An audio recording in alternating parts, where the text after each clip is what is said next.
তাগুন S Majumdar কায়োপ্র্যাকটিক। তো আপনার কি নাম? মোহাম্মদ শাহজালাল। মোহাম্মদ শাহজালাল সাহেব, উনি দীর্ঘদিন যাবৎ ওনার পিঠে ব্যথা ভুগতেছেন। তো উনি বিদেশে থাকাকালীন সময়ও ভুগছেন, দেশে আসার পরও উনি ভুগছেন।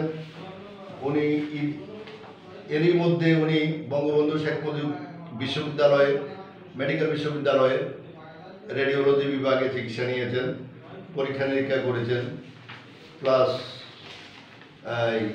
বঙ্গবন্ধু শেখ মুজিবুর মেডিকেল বিশ্ববিদ্যালয় MRI করেছেন, এক্স-রে করেছেন।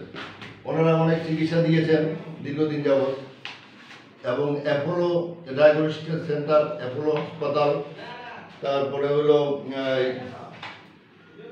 কুমিল্লার ট্রমা, তারপর হলো গিয়া Apollo diagnostic centre, plus doctor Habibur Rahman, অনেক জায়গায় উনি দেখিয়েছেন। দেখানোর পরে আমরা সত্যিকার অর্থে আমরা এগুলো বলতে বাধ্য হচ্ছি এই কারণে, একজন ডাক্তার সাহেব মন্তব্য করেছিলেন যে আমরা MRI ছাড়া বা এক্স-রে ছাড়া চিকিৎসাটা কীভাবে করি, পরীক্ষা নিরীক্ষা ছাড়া। তো আমরা পরীক্ষা নিরীক্ষা এতগুলো বাংলাদেশের সর্বোচ্চ বিশ্ববিদ্যালয়, সর্বোচ্চ মেডিকেল কলেজ, সেই কলেজ থেকে যে কোনো একটা রোগী সমস্ত পরীক্ষা নিরীক্ষা করে আসে, এই পরীক্ষাগুলো বাদ দেওয়ার মতো কোনো সুযোগ কোনো ডাক্তারের থাকে না, এবং এরা আছে বলে আমার ধারণা নাই।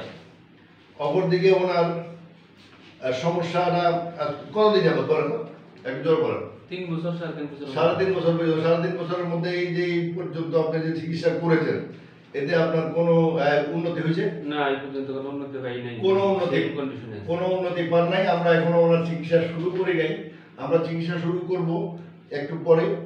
তাই ওনাকে মোটামুটি আমরা 2 দিন বা 3 দিন চিকিৎসা দেওয়ার পরে আমরা আরেকটা ভিডিও দেওয়ার চেষ্টা করব।